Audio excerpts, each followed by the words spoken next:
be sharing with you what the pioneers, when they first came here to establish our church for more than 175 years ago, what they came from, why they came, and things that they did along the way and the hardships. You're going to be surprised at the hardships that they went through. It gives me a new appreciation once I get back and read these primary sources of some of the people who established this church. So we'll get started. Here it is. And I don't mind if you ask questions or if you want to interject with some information or anything along the way. So let's start here from established in 1846. Here's a picture of our church, what it looks like today from up on top of the hill. I walk down and take pictures of it periodically, but this was when some wildflowers were growing, and it looks like we have our new addition put on there. Okay, now the origin of the name, what we call Ruslin Hills, if you told that to a Frenchman, they would say, oh no, you mean Ruslin Hills. So it was named by the French, and I believe it was named long before our pioneers established this church came here. I think it was probably named by either a soldier or a fur trapper. They were reminded of the area of Ruslin, France, which is down close to the Mediterranean Sea. It's known for its red, and that probably is where the name Ruslin comes from, meaning red. And the red clay and wine, and just a very scenic area. Okay, when they started coming to Ruslin Hills, the majority of them came from southwest Germany, from the kingdom of Württemberg. And they left their homeland and due to political unrest and wars. And I got this from Philip Peter Miller, who was an early church member. He wrote a little bit of history of the book that I found a library book in Tuscarawas County Library on a family history that he wrote. And he talked about this church in this area. And many of them left. It was a push-pull. Things were not good in Germany at that time, southwest Germany. I think a few bad crops meant food shortages. So they came here for more food and the inexpensive land that we had to offer. It was probably, in some case, he talks about political unrest and wars, much like what the Zorrites came here for. They didn't want to fight in the King's War if they didn't have to, or if it wasn't a good enough reason. And the same thing was happening there. And there was forced a certain type of education that they may not have wanted. Okay, I'll introduce you to Philip Peter Miller. He was a master weaver, and if someone knows German better than me, and probably do, is at Retart, Germany.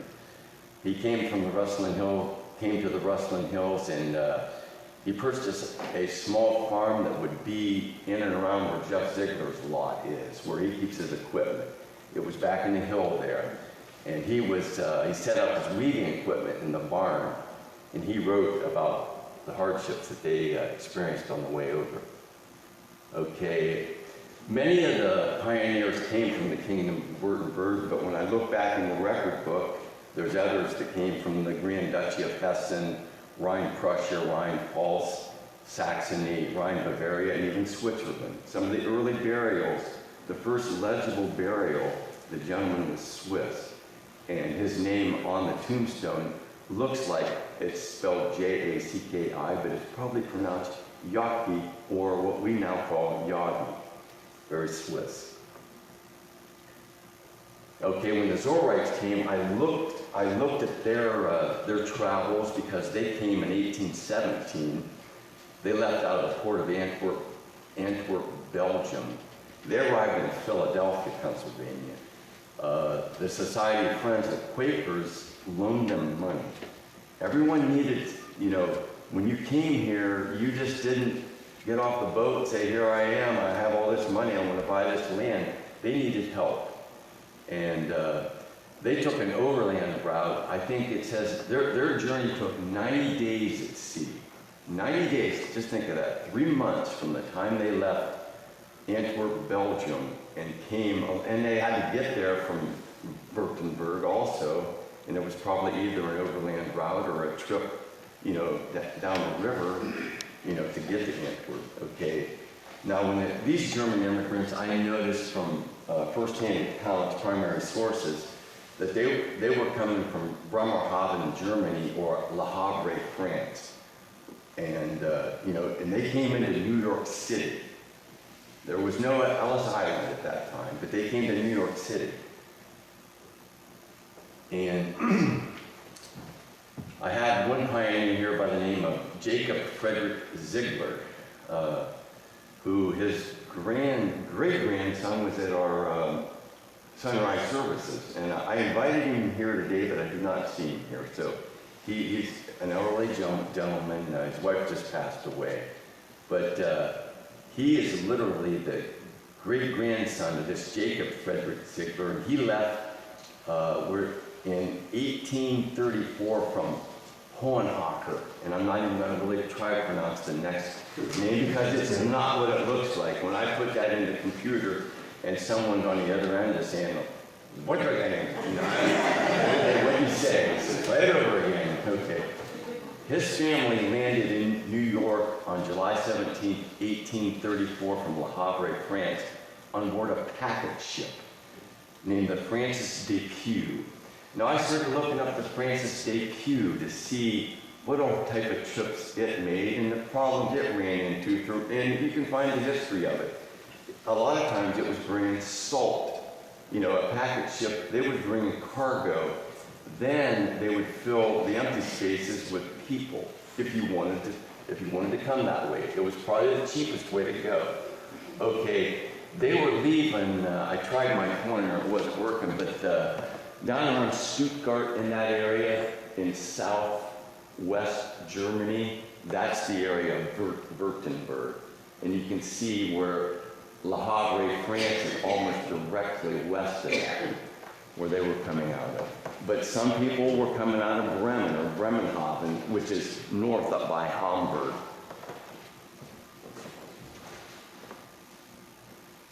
Okay, this is what a typical packet ship looked like in the 1830s. It was quicker, it was faster than what the Zorrites came over. I think it was more narrow and the sail was probably improved for better navigation. But it amazes me how you could leave, from Europe and you could come all the way across the ocean and then find your way right to New York City, without the aid of, directional devices. They had things that they were using, probably an astrolabe or something coming off the stars to navigate. But it's just, and then how would you park it once you got it there? You're depending upon the wind and your sails, but they had it figured out because they made it here many times and back. Where's the luxury cabins? The luxury cabins right here. Yeah, there is. The transatlantic fare back in the 1830s for steerage passengers, they were down below. You can see the portholes there. That was probably their look to the outside world at the time. It cost them around $30. But remember, $30 at that time would buy 15 acres of land here in Tuscarawas County. So it was a bit of money. And you had to provide your own food and bedding. And that's how you traveled. And I think you're going to find out by the time Peter Miller came across, it was 52 days. So it was cut down time-wise. But you got to know people. Just think, I would imagine along the way, you probably talked to people who were going to a different place, and they may have talked you into going to where they were going, if you became good friends with them. I can just only imagine that. Don't have any personal information there, but I could see where it could be. Okay, then Peter Philip Miller, once he came to New York, he had to travel up the Hudson River to Albany. And then that was on a riverboat. Then he went to Buffalo by canal boat. Then in Buffalo, he crossed Lake Erie to Cleveland. I think it was a steam-powered vessel at that time. And then it gets on the canal and comes to either Zor or Dover before he arrives here. Now, could you imagine all the transactions? You had to depend upon people who came before you to know what to do.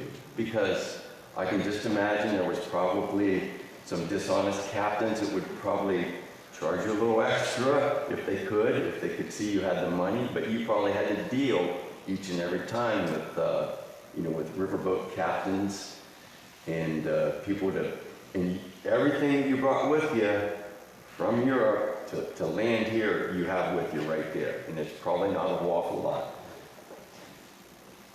Okay, and we have the church record book, which I think it's back in the church now. Is that correct, Josh? I believe so. It is written in German. I wouldn't have been able to understand but very little of that.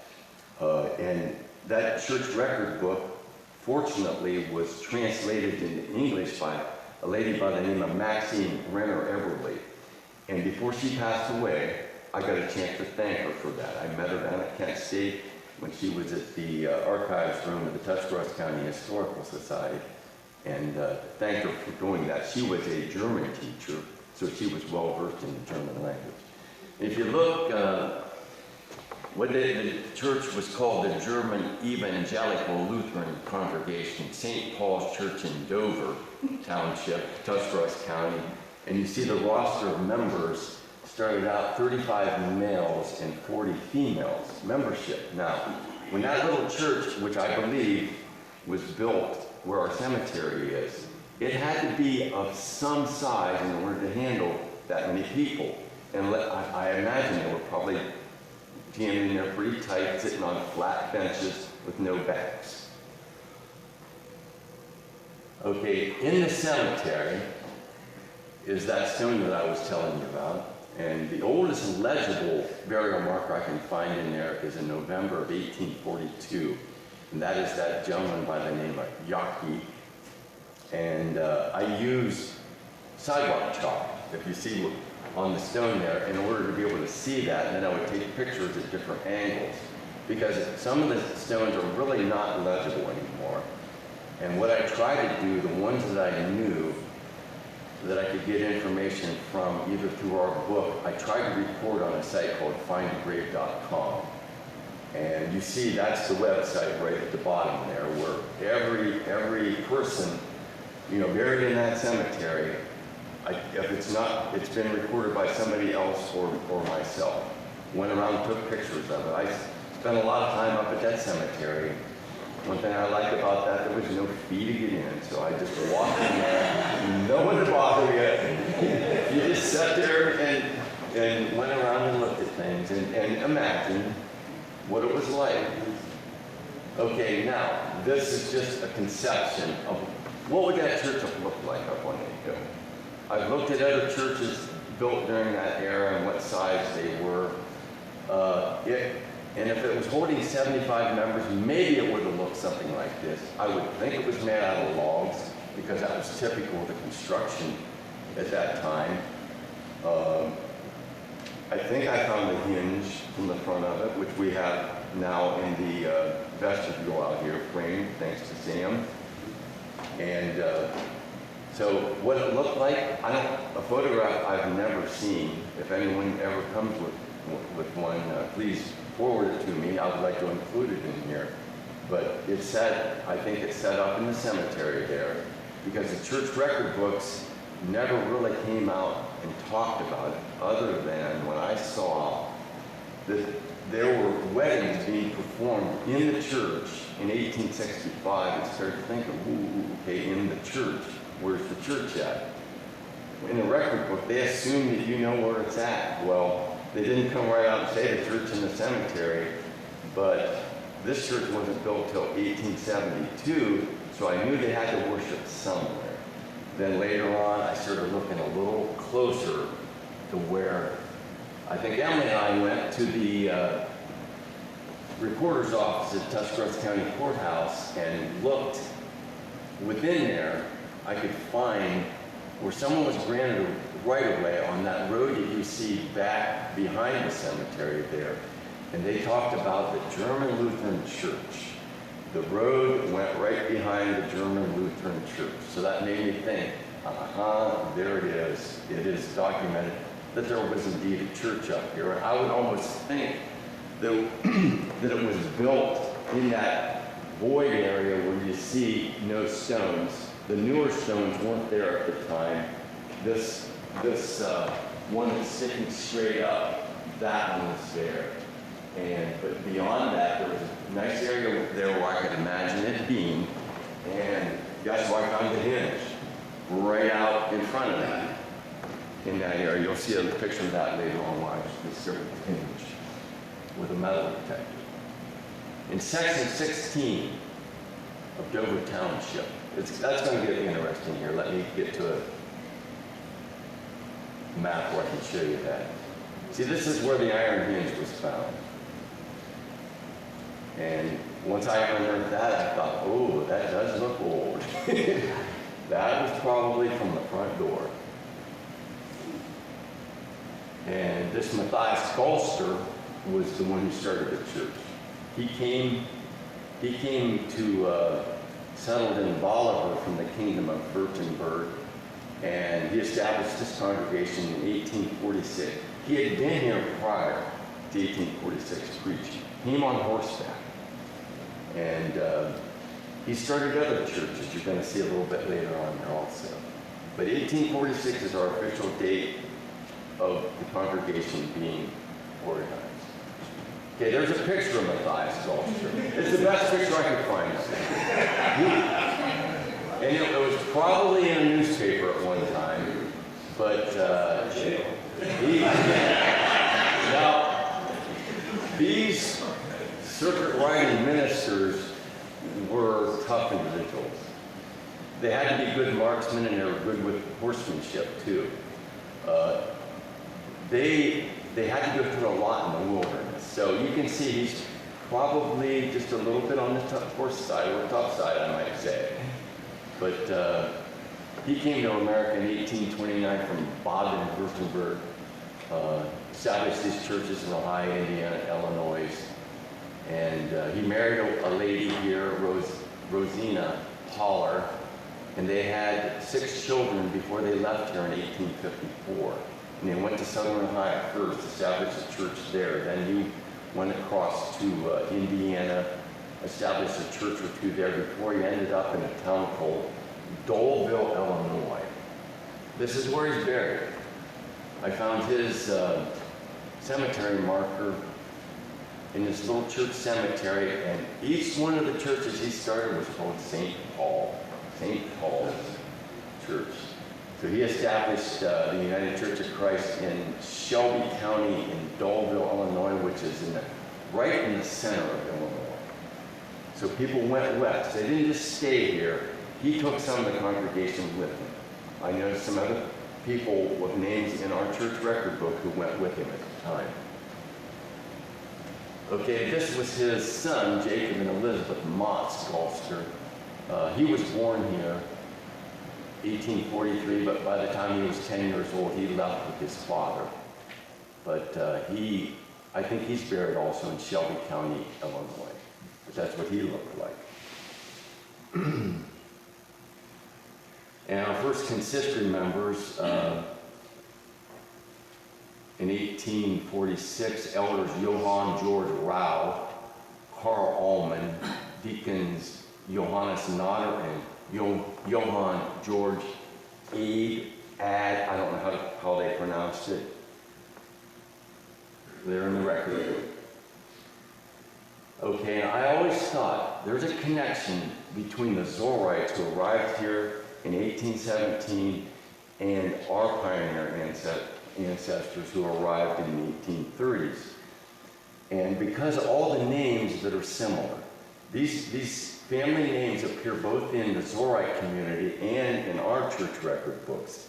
So I think there was a connection. And there may have been a connection for, they knew what land was available here. They knew that they could, these people from Württemberg could settle here. And I don't know this for a fact, but they may have lent them money. I don't know that. But see, since the Quakers of Philadelphia lent the Zorrites money, maybe they returned the favor in kind.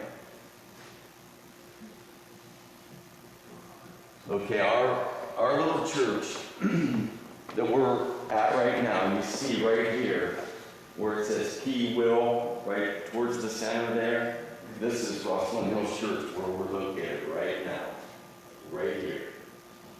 And if you look north of that, in section 16, in the upper right-hand portion of that section, is where the church cemetery is, and the other church probably was. I don't know if my mouse, I can't even give you an indication of where it's at, but section 16 is interesting because most of the land around us was military land that was given to military soldiers for their service in like the Revolutionary War in the War of 1812, except for section 16. That was the last section to be settled here in Dover Township and most townships in the state of Ohio, because money from the sale of that land was to support public schools. So it was one of the last areas to be settled in Dover Township, and it was here, you know, probably for sale, land for sale for these German pioneers of our church who arrived here. Just kind of interesting, and you can see various farmhouses there, and a lot of those names appear in our church record book. You see Pfeiffer, Peter Will, John Ziegler there, Burkhardt, Jacob Lind, Weber, which is probably pronounced Weber in German. Okay, I focused on the Schwickheimer farm. That's beneath the shade. If you look at the building there, that is the beneath the shade farm.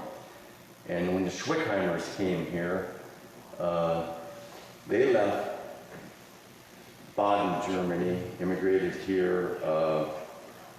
His wife, Anna, Mary A., immigrated a little bit earlier from Württemberg, Germany. And they had 10 children. And if you notice where the house is, behind the White House, you see a little house under the tree there. That was their first house, I believe. And then they built the other one because maybe 10 children was a little crowded. And there was a spring back there. So I think that's probably why they built there. But see that, you see Middle Run Road is there in this photo, but prior to that, he had a long driveway that came out to Schneider's Crossing Road. Middle Run Road was a late addition. That was a 1920s addition. It was probably came, you know, after his driveway had taken him, you know, from there to here, and he probably came to church by a path that came up over the hill, because where I built our house is part of his farm. Okay, any questions, comments thus far? Was he one of the early members? He was an early member of this church. And you're going to find out what, that was Johannes Thomas Schwickheimer. And that name, as in other names, the larger the name, the more variation in spelling you found of it. Billhauer. 13 different ways it's spelled in our church record book. It's how whoever's recording it, how they heard it, that's how they spelled it. And the names change back and forth in spelling. Okay, this house that you're going to see right across from Softy's Dairy Bar in Dover, it was a nursing home for a while, and now I think it's an apartment home. But one of the Schwickheimers left Dover Township, sought his fortune in Colorado. He owned a silver mine there that wasn't doing good at one time, and then he must have played the lottery. He won $5,000 in the Louisiana lottery. Then he expanded his mine, and he hit what I call the mother lode in 1886. He sold his mine for a reported $1.5 million in 1891. Now he came back and built his parents, the Schwickheimers, moved into this house. And that was a mansion of a house that was built there. You're going to find out where they were buried. They're buried right across from Kentucky Fried Chicken, that cemetery you see in a mausoleum. But I was able to find a lot of their history because I was kind of interested in it. His wife's mother, you notice there, when she immigrated with her family from Bonendorf Kingdom, Württemberg in 1832, she died during the voyage and was buried at sea. And which, if people died at that time, I think they probably sewed you into a bag with weights, and they had a ceremony for you, and they weren't going to bring your body back. Yeah, that's just what was burial at sea. In the military, they did the same thing. And here's Peter Philip Miller. I found more history on him because of the little work that he published. That was his wife on the left and one of his daughters there in the center. They left they came here in 1852, a little bit later, but he was a member of our church. And interesting enough, he was a weaver, but prior to leaving Germany, he was a math teacher. Isn't that something, Miller? He was a math teacher before he left, came here. Okay, his son, I found this to be kind of interesting because they talked about 52 days on the sailboat and a barrel of sauerkraut. You had to bring your own food, and that was important at the time, I think, because it prevented scurvy. They were getting a vitamin there that fruits and vegetables just didn't keep during that long period of time. There was probably not much in the way of refrigeration. Maybe the captain might have had ice in his cabin for certain things, but they had to bring that barrel of sauerkraut to eat on, and it prevented scurvy for that long period of time. Okay, Peter Philip Miller is buried over in the Dover's 4th Street Cemetery, along with his wife and I think his mother. Must have made the trip also. Okay, here we're getting into the list of pastors of the Ruslin Hills Church. Matthias Galster. He pastored here from 1843, before the church started. He's coming through on horseback and stopped to preach here. And you see the list goes through there. There was an Eisenhower who preached here. Then the next page, I heard people talk about Clemens Wall. Some of the other pastors, I have pictures of them and read their history a little bit. And then we're up to Pastor Dwayne was number 42. So we're looking for pastor number 43 now. That's how many pastors have been at the Ruslin Hills congregation for all those years. And Dwayne was here the longest. And Dwayne was here the longest, absolutely. It was Out of all those. 13 years and so many months. That was the longest someone had stayed here. You recognize some of the names, Jeff? Jeff, who was pastor when you started coming here? 32. Number 32. Skelton, okay. Is Glenn here? He's not here today. I have shared with some of you that Dave Skelton and my brother were best friends Best friend. in high school. Mhm. So I knew Dave when we moved here to Ohio. My brother was a senior in high school, and he and Dave became wonderful friends, and I haven't seen Dave for quite a few years. And Pastor Dwayne and I both pastored. Dwayne was in Louisville at the UCC church. I was at Paris at the UCC church. Okay. We both left because we didn't quite fit, and ended up both pastoring in the French church for a number of years before we went to independent churches. I did confirmation classes, and my brothers and sisters with Roland Smith. Roland Over Smith. at Mineral City, that was when they were joining churches. Okay. We held it over at Mineral City. Okay, this is Reverend Philip Schaefer. I do have a photograph of him.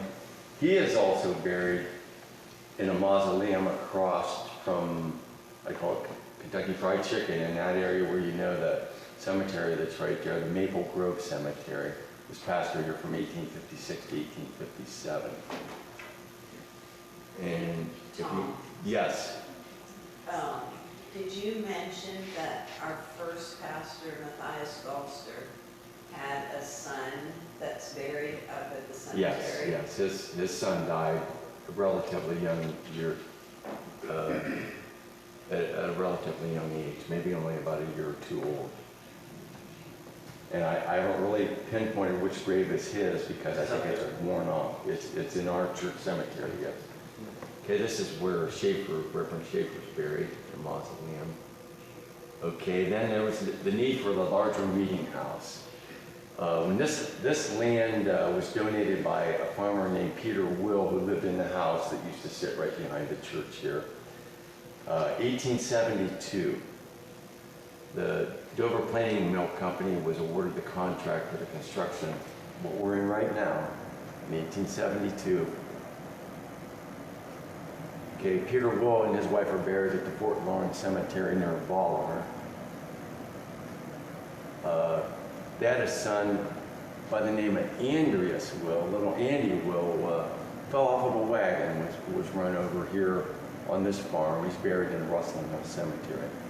I found his stone there. Okay, this is the farmhouse that used to sit right behind us here. And when they were building this church, a lot of volunteer help from the members, and they hired a master carpenter to do it by the name of Seth Harper. Seth Harper is buried in the 4th Street Cemetery in Dover, and unfortunately he fell from when they were putting up the steeple. He fell and died as a result of his injuries. I've been up there to see what he was doing and how he was moving something into position. And the only fault was that he was putting up a big beam, and he was moving it into position by straddling a pipe pole, something to shimmy it into position.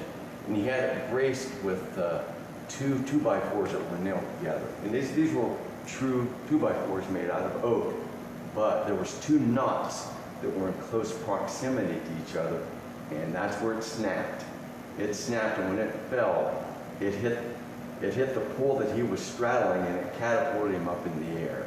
I believe he was sent up into the air and hit his head on one of the rafters that we have up there. Then he fell straight down. It said he landed at the further end of the church. So he landed somewhere up in this area, never regained consciousness. He lived for a couple hours, and other men who was on the roof at the time fell also. There was other people who were injured, but none of them died. He was the only one that died during that fall, and they sent someone on horseback to go in town to get doctors because there was men laying everywhere here, according to the newspaper articles that I read that were printed in 1872. Let's see if I have any more information. Yeah, there were 15 men that were on the building at the time, and I think a lot of other men were, on the bottom, on the ground, with ropes and stuff like that to maneuver beams into position before the other workers up there would nail them down. Okay, this is what the church building looked like right after it was built. Later on, a basement was dug underneath it, but it was situated out here, just on a very small piece of land. The land was very small that was originally went with this church.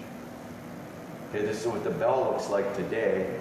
I make a trip up there about once a year to tighten the bolts that hold the steeple on, and then the bell was not working for a good number of years, so I bought a rope, put it in there, and the wheel where the rope goes into to start the motion of it was so rusted that I used part of a radiator hose to kind of pad it so it wouldn't wear so it needs some attention, but I've been given a little bit of attention, so it's still working. That rope too hard.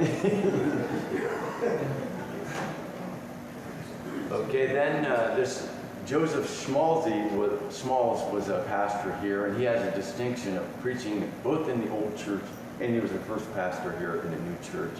I found his marker in Bolivar at the Pine Street Cemetery there, in between 2 trees. Okay, this is what the congregation of children looked like.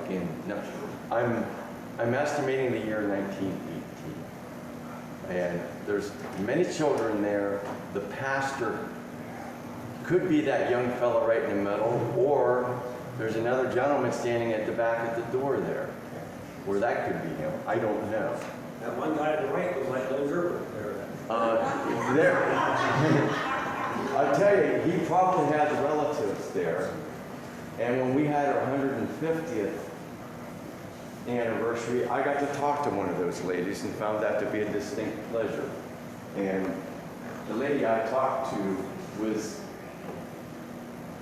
kind of the blonde-haired lady you see about the third row up right here.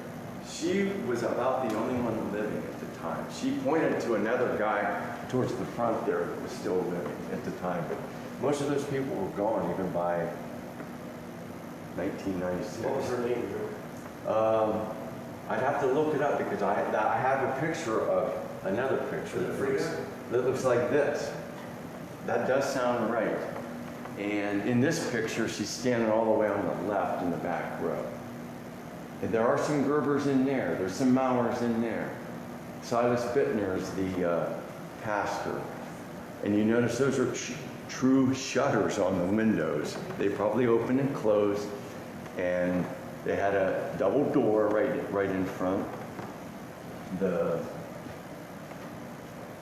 step to get into church is still out closer to the road. You'll see it out there, an old sandstone block that was used as a step to get into church. Okay, then by the time 1945 rolled around, the Piper family donated money. They donated $100 for the electricity to be put in the church, and it cost $90. They told them to keep the extra 10. But you see, we have a little plaque there. Where is that plaque? It's right on the back of the door. Okay. You'll see it as you go out. And Frederick Piper, he was injured at the time of the accident, but it was donated in his name. Okay, and you'll see this out at the edge of the church here. That's the cornerstone of this church. From 1872, there was a zinc box in there that had some archives. I talked to the people, they said when they opened it up that paper disintegrated right away. But there was probably a few other things in it. Okay, here's what our congregation looked like for the 150th anniversary. I set up a camera out front, put everyone in a semicircle, and we took a picture there. Yeah, there's, what did we count, Hannah, as people? We counted last night, I think we counted like 8 people in the picture that are still currently coming here.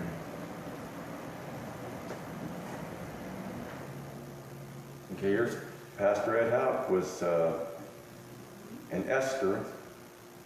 They had a confirmation Sunday on Palm Sunday, April 5th, 1998, and I see.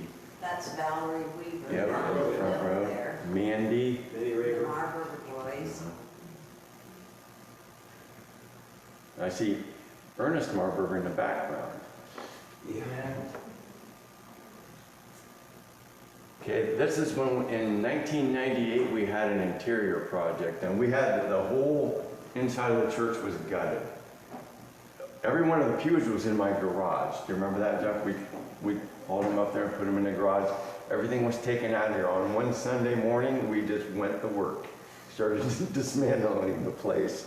And then we put a new floor in, and then there was new carpet installed, new linoleum out in the vestibule, same way, a new ceiling, new lights. We just, Bud Longacre, Terry McFeeters, and Ernie Marburger supervising. Was it done by the next Sunday?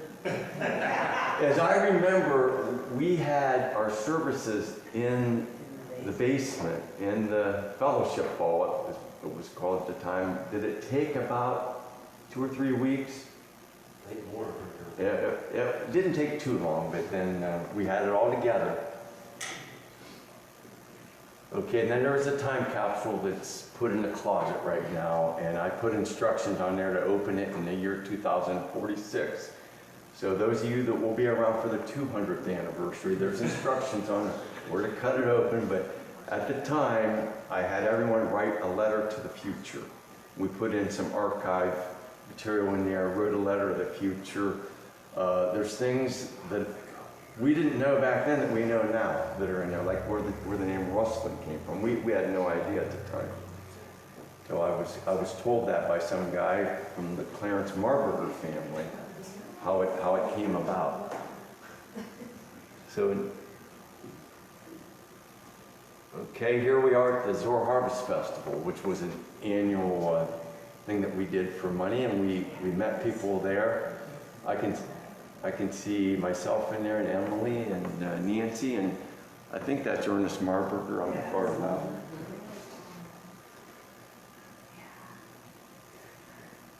Okay, then there was this trip to Costa Rica in the summer of 2005. I can see a lot of the young members there, and I see Tab in the back row. And Eric Miller and his wife Carmen had been there before, so they kind of led the trip there. We had money-making projects to be able to fund this trip. Okay, here's the congregation in 2008. Pastor Jeff Matthews is over here on the left. Okay, and this is the Kenya Kids for Christ Learning Center. It was founded by Ellie Ash. We made a little float for the parade. We rode in it. It was in, First Town Days Festival in 2009. And then we made a barrel train one year and had that in the parade. And then I had it here for Vacation Bible School. Do you remember the barrel train? Sometimes it was successful, sometimes it wasn't. In order for me to get that down my driveway, I think I tied a great big tire on the last car to let it drag that, because you had a tendency of the rear cars when you're going down the hill wanting to pass up the front ones. And at the time I took the students on or the children on a ride, the biggest kid here wanted to ride in that back car. That was a mistake. So I was coming down the hill over here. He started passing people up. There's not much I could do about it. By the time I came back here, I was physically shaking. I wasn't, not from my own hell. It was the cars back there that I saw tumbling and rolling. Lily was in one of the back cars holding on to somebody there, and I came back and I was ready to call it. Never again. Okay, here's the Peter Will house that was burned at the time in 2013. Fire departments came and they lit it on fire and put it out for practice. I was thinking maybe we might even find a log structure that was built there first, but it was not. It was frame construction. Okay, here we are this was at Memorial Hall, and we're supporting Jeremy Miller and his Alabama St. Clair Correctional Facility. That would be him in the center with his family, and you can see a few of the members are there for that occasion. Okay, the addition to the Ruslin Hills Church was underway in the spring of 2020. And you can just see, I walked over from the top of the hill there and took a picture of it. It's just getting started at the time. Okay, I say the Ruslin Hills are echoing with the sound of earth-moving equipment, concrete trucks, and pneumatic nailers. Different from 1872, but there was one thing that was similar that I noticed. I sat in the woods and listened to the guys speaking Pennsylvania Dutch. The original builders of this church were speaking German when they were yelling, so I could just kind of sit back there and appreciate, the work that they were doing and speaking their German language as they were. This was taken inside the vestibule looking out, and I know Shirley was here to take pictures just every day probably, right? Took many pictures of it. I took that one looking out because I knew it wasn't going to stay that way for long. Okay, then from the side, it's like this, Ivan Weaver Construction out of Fredericksburg, Ohio. He completed the addition in August of 2020, under time and under budget, which is kind of a rarity in this day and age. And here was the first wedding after the addition was completed. We have that couple with us, and they're still married yet today. Yeah. Okay, and then we had an Easter sunrise service in 2021 up on top of the hill overlooking where I think the original church was, and we had Bill Ziegler with us there at that time. And you might find yourself up there. Did you take him up the hill in a Model A Ford sedan? Okay, here's Julie and Shirley Weaver, Operation Christmas Child through the Samaritan's Purse, filling 100 gift-filled shoeboxes that were shipped to children all over the world. What year was that? This, last year? Yeah, yeah. I think we still do it. She's planning on doing it again? Okay, yeah, that's a project that she's kind of taken on herself and saves money to do it. And gets a little donation from members or... Oh, yeah, Yeah, okay. everyone's very generous. Okay. And now we're getting ready. Now it's 175th celebration. This is what our poster looked like. Outdoor church services, chicken barbecue and fixings, bluegrass music. August 29th, 2021. Okay, here's how it started. I got up on the trailer and took a picture as prayer was being said. You can see a few members that you probably recognize there. Ellie Ash. And Pastor Dwayne Hauser coming to church, probably much like what the minister in 1846 would arrive for a service.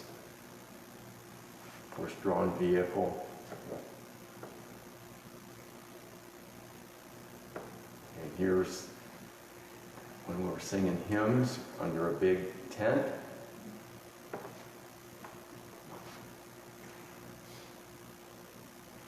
Okay, there's, I think Eleanor Mann was found to be the oldest person who was here. Was she what age at the time? Did we figure it out yet? 91?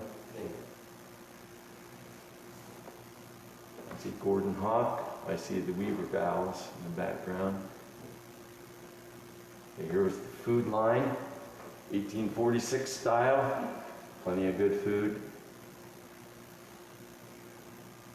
Joe Milner, High Country, is here to perform.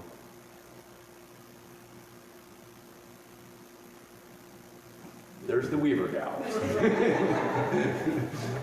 They post on top of the bale, say hey, and I snap their picture. I always kind of like that picture. Okay, the Marburger family at the 175th celebration.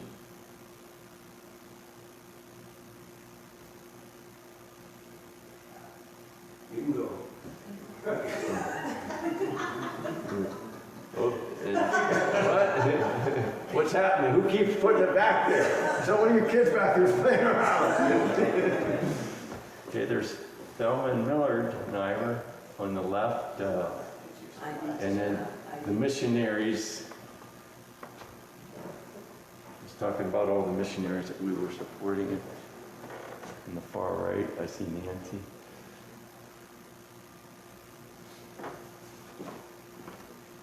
Oh, happened right out here. Only the weather was a little warmer at the time. Hannah and I and Sarah and Tab making a pose. Sam Smith warming up at the horseshoe throwing activity. If you look closely, you can see the horseshoe up by the upper right-hand corner. It's the only shoe in the picture. Barefoot, much like probably what the young people many years ago did. Okay, and Emily, I caught her in She a made bullseye fun of that. She went- axe throwing competition. We took about a Okay, here's, I see Cliff and Connie in there. I wanted to get a picture of Cliff and his ice cream making machine, but he put it, Joe, Clara. yeah.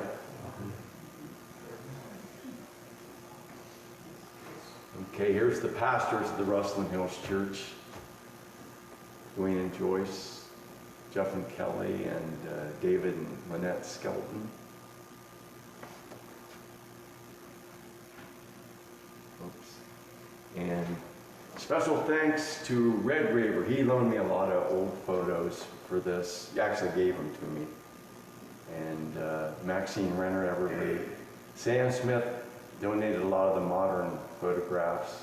And to you, the past and present church members, for keeping the faith through the generations here alive at Ruslin Hills. You can see the rainbow arcing over the church. I have the advantage, I can walk out on that hill about any time I want when the weather's right to take a picture. And 175 years of serving the Lord at Ruslin Hills from 1846 to 2021. That is it. Is there any questions or? Hey, did you, on the barrel train, Yes. tell a little bit about Town Days. That's for sure. Yeah, we won a trophy for the best non-commercial float at First Town Days, and I could take the tractor and go around in circles and follow, get right behind the last barrel in there, or whip them around pretty good, whatever I felt like doing. And it was a lot of fun. So, any other questions or comments? Now, the 200-year anniversary, I don't know that I'll be around. I hope I'm sitting back there, you know, watching it, but somebody can build on top of this. And in the next, 25 years, we'll be here again for the 200. We'll be in this building? You never know. Well, thank you, Tom. Thank you.